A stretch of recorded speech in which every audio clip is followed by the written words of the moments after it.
가을이 끝날 무렵에 복지시설에서 일하는 나는 출장으로 치바현에서 개최되는 연수에 참가했다. 그다지 여행을 가지 않은 나는 귀찮다고 생각을 하면서도 오랜만에 나서는 원정에 두근거리고 있었다. 그런 고향감이 느끼던 나는 모처럼 치바까지 왔으니 돌아가는 신칸센에 타기 전에 잠깐 들르기로 했다. 목적지는 인터넷에서 유명한 호러 스팟 야와타의 야부시라즈였다. 도시 한가운데 주택지 안에 있는 사방 18m의 중림. 몇 번이고 이 숲의 존재를 인터넷에서 보았던 나는 유랑하는 기분으로 전철을 갈아타고 숲이 있는 역으로 갔다. 이 숲에 발을 디디면 두 번 다시 못 나온다라는 전승이 있는 이 토지는 아득히 먼 에도 시대부터 출입금지 구역으로 설정되어 있어 카미카쿠시 전승으로도 유명했다. 왜 이 땅이 출입금지 구역이 되었는지는 다양한 의견이 있다.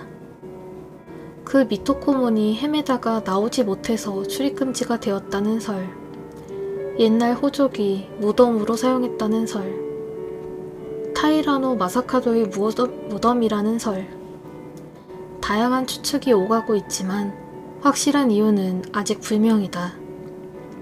하지만 근처 주민들은 이 땅을 두려워하며 지금도 들어가는 게 금기시 되고 있다. 내가 목적지인 야와타의 야부시라즈에 도착했을 때 이미 주변은 밤의 어둠이 내려오고 있었다. 나는 미약한 공포심과 그걸 웃도는 흥분에 젖어서 이곳을 관찰했다. 사방 18m인 숲은 비석 같은 돌기둥으로 빙 둘러싸여 있었는데 몇 분 만에 다 돌 수 있었다. 참배 입구에는 잿빛 토리이가 세워져 있어서 시라즈모리 신사라는 이름이 새겨져 있었다. 나는 토리이를 지나서 불과 몇 미터밖에 안 되는 신전에 발을 디뎠다. 숲 주변에는 차나 주택에서 불빛이 나오고 있었지만 한번 부지 안으로 들어가면 내 폰 라이트밖에 안 보이게 된다. 나는 신전 안을 비추어 보았다. 안쪽에는 자그맣지만 위험이 서린 신사가 있다. 주변에는 토리이랑 똑같이 이 땅의 이름이 새겨진 비석이 있다. 나는 돌기둥 틈새로 라이트를 비추었다. 숲속에는 종횡무진 대나무가 자라 있었고 땅에는 썩어 쓰러진 대나무가 수없이 많이 굴러다니고 있었다. 댄잎 스치는 소리가 주변에서 들리는 차 소리를 지웠다. 때때로 희미한 벌레 소리가 들린다. 빛이 들어오지 못할 만큼 대나무가 무성했지만 빛이 비치는 방향을 보건대 숲 중앙에는 틈새가 있는 것 같지만 여기서는 제대로 보이지 않는다. 뭐야, 겨우 이건가? 유령과 만난다거나 뭔가 무서운 체험을 한다거나 그런 걸 기대한 건 아니지만 나는 조금 실망해서 신전에 등지고 숲을 빠져나오려고 했다. 그때 나는 시선을 느꼈다. 강렬한 시선이었다. 예리한 칼로 찌르는 것 같은 감각. 나는 신전을 돌아보았다. 아무것도 없다. 잠시, 아마도 불과 몇 초 정도 나는 시선이 느껴진 방향, 신전을 응시했다. 비석 옆에서 뭔가 움직였다. 검은 그림자가 꿈틀댔다. 그리고 검은 그림자가 모습을 드러낸다. 그것은 사람 형태를 한 검은 존재였다. 저건 뭐야? 나는 등골이 오싹해졌다. 위험하다고, 봐선 안 된다고, 빨리 나가라고 뇌가 몸에게 지시한다. 하지만 마치 척수가 그 전기 신호를 무시하듯 나는 시선을 돌리지 않았다. 내 발은 움직이지 않는다. 나는 필사적으로 몸을 움직이려고 애썼다. 딱 한 번 눈을 깜빡였다. 불과 0.1초 내 시야가 눈꺼풀 뒤에 있는 어둠에 물든다. 직후 검은 것이 비석 옆에서 사라졌다. 족쇄가 풀린 듯 몸이 가벼워졌다. 몸을 덮치던 한기도 사라졌다. 나는 주변을 둘러보았다. 국도 14호실을 달리는 자동차 라이트가 눈에 들어온다. 나는 야와타의 야부시라즈를 뒤로 했다.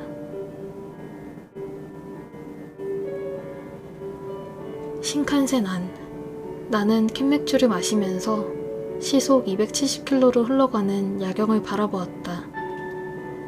아까 그건 뭐였을까? 되도록 떠올리지 않으려고 애썼지만 2시간 가까이 자리에 앉아있으면 싫어도 떠오르게 된다. 신칸센이 터널로 들어갔다. 야경이 터널 검은 벽으로 바뀐다. 그때 나는 깨달았다. 내가 앉아있는 자리 옆에 있는 창문의 오른쪽 밑 검은 손자국이 있었다. 누가 장난을 치는 걸까? 나는 잠시 그 손자국을 바라보았다. 꿈틀하고 손자국이 움직였다.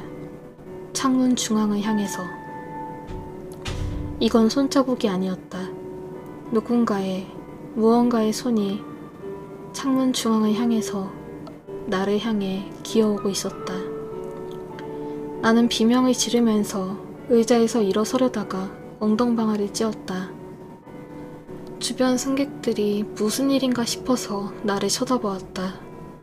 나는 창문을 다시 바라보았고, 하지만 그 손자국은 이미 창문에서 사라져 있었다. 차장에게 상담해 자리를 바꾼 나는 이어폰을 끼고 눈을 꼭 감고 있었다. 잠시 후 어깨를 두드리는 손에 나는 눈을 떴다. 어느샌가 잠이 들었던 모양이다. 어깨를 두드린 건 차장이었다. 종착역에 도착했기에 나를 깨워준 것이다.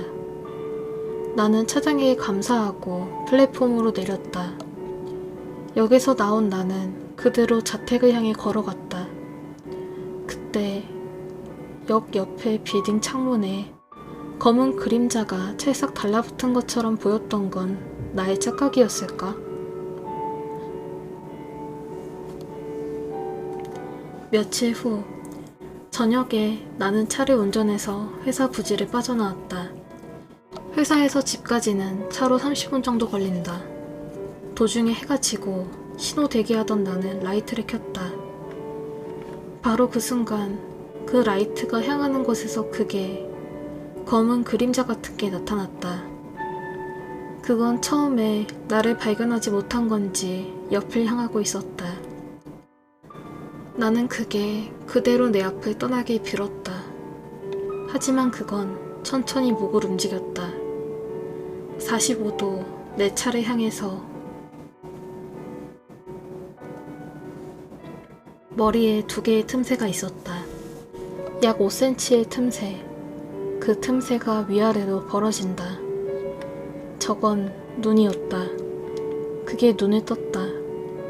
동공이 세로로 찢어진 마치 파충류 같은 눈이었다.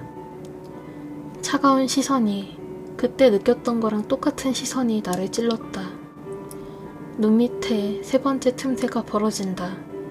15cm 정도 되는 틈새. 입이 천천히 움직인다. 자세히 보니 계속해서 무슨 말을 반복하고 있었다. 찾았다. 온몸에 소름이 돋았다. 그때 뒷차가 경적을 울려서 나는 정신이 번쩍 들었다. 그건 이미 없었다. 신호는 이미 파란불이었다. 나는 떨리는 발로 신중하게 엑셀을 밟아 차를 몰았다. 그날 밤이었다. 나는 좀처럼 잠이 오지 않아 화장실로 갔다. 문득 복도에 불이 켜진 걸 눈치챘다. 혼자 사는 나는 동거인이 없다. 나 말고 불을 켤 사람은 없을 것이다. 나는 스위치에 손을 뻗어 전등을 껐다. 그 순간 나는 머리털이 곤두섰다. 현관 옆 코트거리가 밖에 가로등 불빛을 받아 사람 모양으로 보였던 것이다. 나는 만일을 위해서 다시 불을 켜고 확인했다. 그건 역시 코트걸이었다. 안도한 나는 다시 불을 껐다. 하지만 그때 나는 위화감을 깨달았다. 코트 옆에 또 사람 그림자가 있는 것처럼 보였던 것이다. 나는 다시 불을 켰다. 아무것도 없다. 불을 끈다. 역시 사람 그림자처럼 보인다. 그렇게 불을 켰다가 껐다 하는 사이에 나는 어떠한 사실을 깨달았다. 사람 그림자로 보이는 게 점점 내게로 다가오는 것처럼 보였던 것이다. 나는 한 번 더 불을 껐다. 그 순간 내 1m 앞에 검은 그림자가 있었다. 착각이 아니었다. 나는 침실로 달려가 이불을 덮고 눈을 꾹 감았다.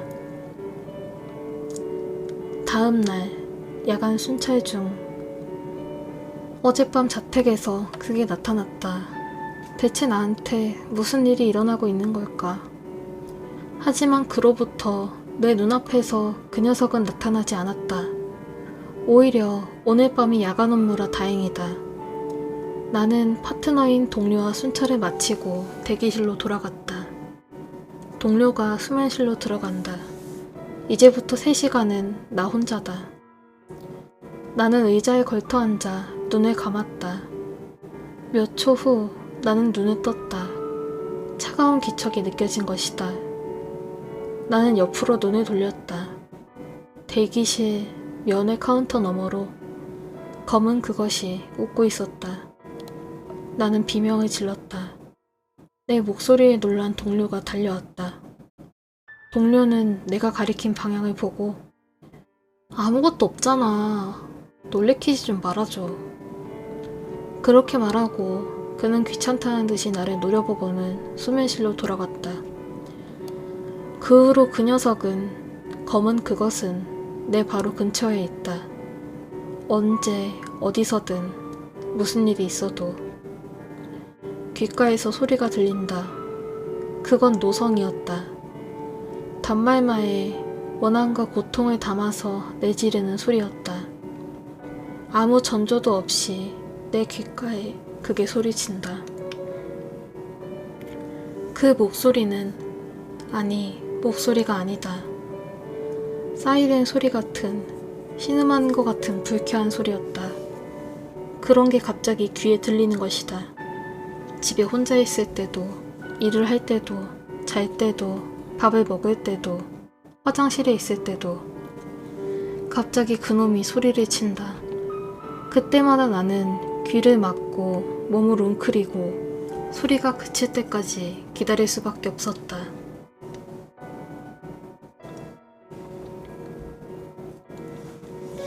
건강이 악화되었다. 자고 싶어도 잘 수 없다. 눈꺼풀이 무거운데 다치지 않는다. 눈을 감고 싶지 않다. 어둠이 무섭고 머리가 무겁고 질척하게 녹인 납이 들어있는 것 같았다. 귀울림도 멈추지 않는다. 헤드폰을 끼고 대음량으로 소리를 틀어도 그 녀석의 외침이 들린다. 허리가 아프고 무겁다. 일어나는 게 괴롭다. 정형외과에 가보았지만 낫지 않았다. 온몸이 가렵고 가려워서 피가 날 때까지 긁었다. 피가 나오고 손톱이 검게 물들어도 가려워서 견딜 수가 없었다. 몇 년 전에 동기와 찍은 사진을 보았다. 이상했다. 나만 검었다. 매직으로 칠한 듯이 새까맣다. 꿈을 꾼다. 잘 때뿐만이 아니라 깨어나 있을 때도 꾼다. 갑자기 눈앞이 환해지면서 모르는 광경이 떠오르는 것이다. 처음에는 꿈이었다. 나는 어두운 관 속에 있었다.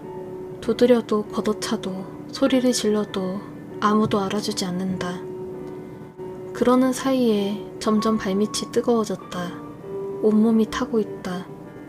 그리고 나는 뼈와 하얀 연기로 변했다. 다음은 집에서 졸도했을 때였다. 갑자기 집이 흔들린다. 천장에 매달린 램프가 떨어졌다. 서랍장이 쓰러진다. 나는 서랍장 밑에 깔렸다. 기어 나오려고 했지만 발이 빠지지 않는다. 도망칠 수 없는 내 머리에 파편이 쏟아진다. 눈앞이 피로 물든다. 일하던 도중 서류를 작성할 때 갑자기 앞에 있던 사람이 펜을 집어들어 내 눈을 찔렀다. 나는 비명을 질렀다. 괜찮아, 하나 더 있어. 그렇게 말하며 그 남자가 희죽거린다. 남자는 말한다. 너 스파이지? 아니라고 하는데 외침은 닿지 않는다. 남자가 양옆에 있던 사람들에게 지시를 내린다. 양손을 붙잡고 있으라고. 내 입에 천을 물리고 억지로 책상 위에 손을 놓게 한다. 남자는 자그마한 바늘을 10개 꺼내서 책상에 늘어놓았다. 하나. 남자는 내 손톱 틈새로 바늘을 찔러 넣는다. 나는 비명을 질렀다. 하지만 입이 막혀서 소리가 나오지 않는다. 남자가 말한다. 괜찮아. 아직 9개 남았으니까. 퇴근하는 도중. 모래사장. 비가 내린다. 내 주변에 하얀 옷을 입은 사람들이 둘러싸고 있다. 주변을 둘러보던 내 머리를 누가 붙잡는다. 손도 발도 묶여서 정좌인 채로 나는 땅을 보고 있다. 내 머리에 천을 씌운다. 다음 순간 내 목에 차가운 감촉이 느껴진다. 하늘이, 땅이 굴러간다. 굴러가는 건 나다. 나는 머리가 떨어진 나의 몸을 올려다보았다. 비명은 나오지 않았다. 언제 어디서든지 내 머릿속에 광경이 펼쳐졌다. 내 꿈속에서는 내가 모르는 사람이 반드시 죽고 있었다. 고통과 절망이 가득 찬 소리를 지르면서. 방구석에 검은 게 서 있다. 어느샌가 놈은 더욱 무시무시하게 변해 있었다. 눈의 개수가 늘어나 있었던 것이다. 헤아릴 수 없을 만큼 온몸이 눈으로 덮여 있었다.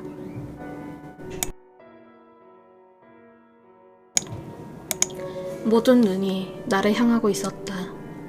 나는 꺾일 것 같은 마음속으로 한 가지 결심을 했다. 내게 들러붙은 저놈은 내 주변에서 떠나지 않는다.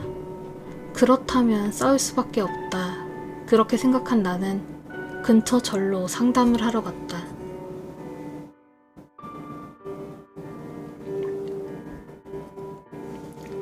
나는 절에서 앵마기를 받았다.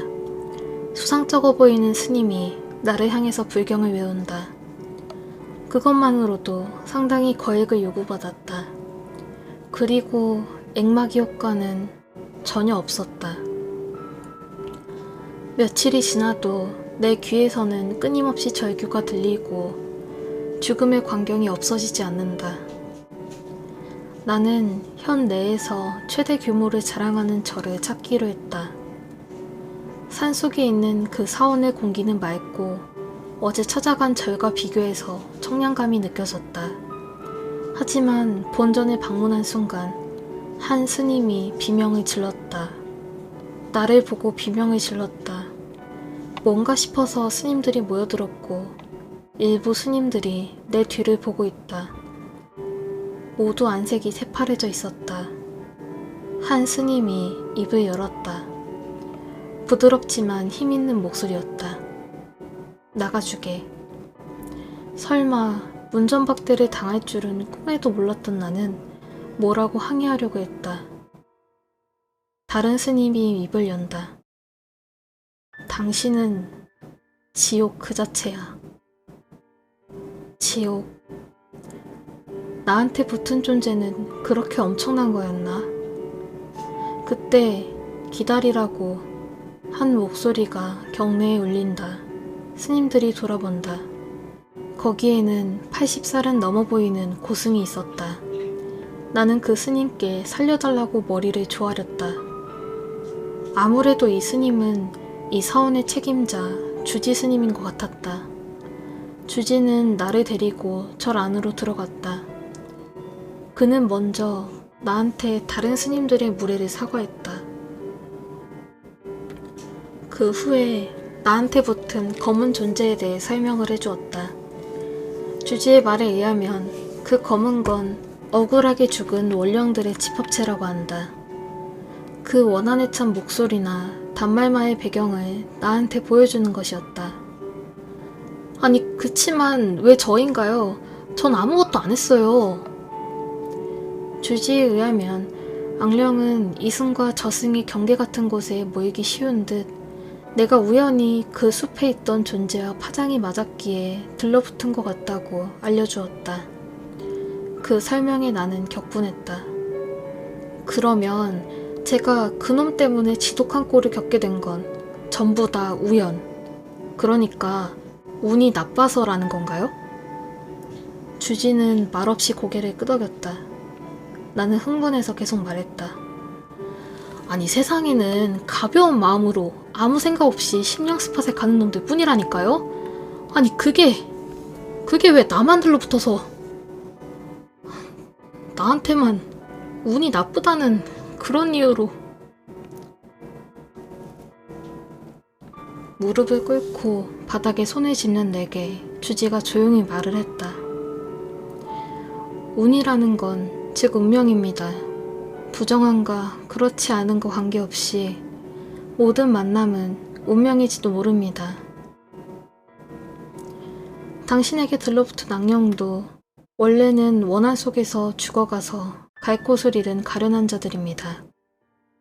당신에게 죽음의 광경을 보여주는 건 어쩌면 당신에게 구원을 청하고 있는 건지도 몰라요. 당신은 그 악령을 구할 수 있을지도 모릅니다. 그건 당신의 희망이 되지 않을까요? 나는 지금 시야 구석에 들어오는 존재를 바라보았다. 검은 그것은 수많은 시선을 보내며 그저 우두커니 서 있었다. 주지는 계속 말했다. 그 악령을 성불시키는 건 가능합니다. 하지만 그때 당신에게 고통이 동반될지도 모릅니다만 제가 그걸 견디면 그 악령은 성불할 수 있는 건가요? 주지는 조용히 끄덕였다.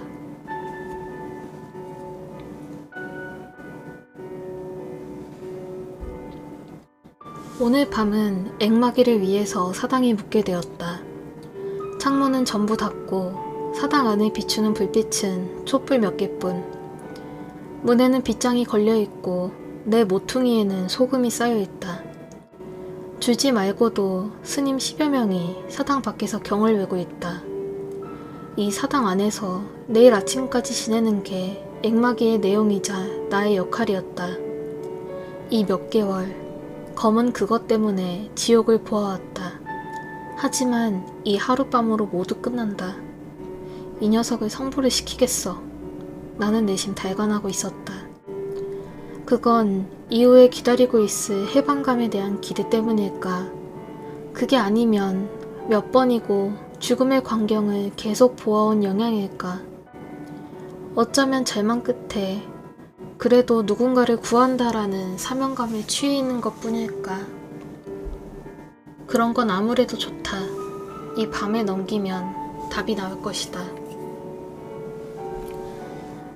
그리고 그날 밤 나는 과거에 맛보지 못한 엄청난 죽음의 광경을 보게 되었다. 그 죽음의 고통도 절망감도 지금까지와는 비교도 할 수 없었다. 의자에 묶인다. 양손은 팔걸이에 고정이 되어 있다. 입에는 재갈을, 눈에는 눈가리개를, 몸을 움직이기는커녕 말조차 제대로 나오지 않는다. 손가락 끝이 아프고 뜨겁다. 손가락 끝에 감각이 없다. 그 고통은 모든 손가락에 미쳤다. 눈가리개가 벗겨진다. 나는 반사적으로 자기 손가락을 보았고 손가락은 전부 사라졌다. 울부짖는다. 눈앞에는 남자 3명이 나타난다. 입을 억지로 벌렸다. 쇠냄새가 코를 찌른다. 툭 하고 바닥에 자그맣고 딱딱한 게 떨어지는 소리가 들린다. 20번 정도. 숨이 막힌다. 죽고 싶어. 제발 죽여줘. 나는 눈을 떴다. 꿈을 꾸고 있었다. 나는 사당 바닥에 토했다. 괴롭고 힘들다. 절망감이 나를 지배했다. 나는 시계를 보았다. 밤 10시. 새벽까지는 아직 한참 남았다. 내 눈꺼풀 뒤에서 다시 죽음의 광경이 반복된다. 0시, 2시, 4시, 그리고 6시. 밤이 밝았다. 틈새로 비치는 햇빛을 보면서 바닥에 쓰러진 채 나는 넋이 나가 있었다. 바닥에는 내 토사물이 여기저기 있었다. 온몸이 땀과 오줌으로 젖어 있었다. 하룻밤 사이에 몇 킬로는 빠졌을 정도로 비참한 밤이었다. 그런 나를 지배하는 감정은 하나. 이걸로 끝났다. 주지와 스님들이 사당으로 들어온다. 주지는 내게 수고하셨습니다. 훌륭하십니다. 라고 말했다. 스님 하나가 내 팔을 잡고 일으킨다. 들어올린다기보다는 억지로 잡아당기는 느낌이다. 이걸로 끝났군요. 나는 주지에게 말했다. 양팔은 체격이 큰 스님에게 붙잡혀 있었다. 네, 어젯밤 당신에게 죽음의 광경을 보여준 악령은 구원받았습니다. 다행이다. 살았다. 주지는 계속 말한다. 그리고 당신에겐 아직 15만 9,999마리의 악령이 붙어 있습니다. 모든 악령을 성불시킬 때까지는 아직 끝날 수 없습니다. 자, 시작하죠. 주지의 말을 듣고 나는 딱 한마디 중얼거렸다. 뭐? 절망의 수만큼 지옥이 있다. 그 모든 지옥의 광경을 보지 않으면 끝나지 않는다. 시야 끝에 수많은 원한의 집합체인 검은 것이 웃는다. 지옥은 아직 끝나지 않는다. 운이 나쁘다. 그저 그뿐인 이유로.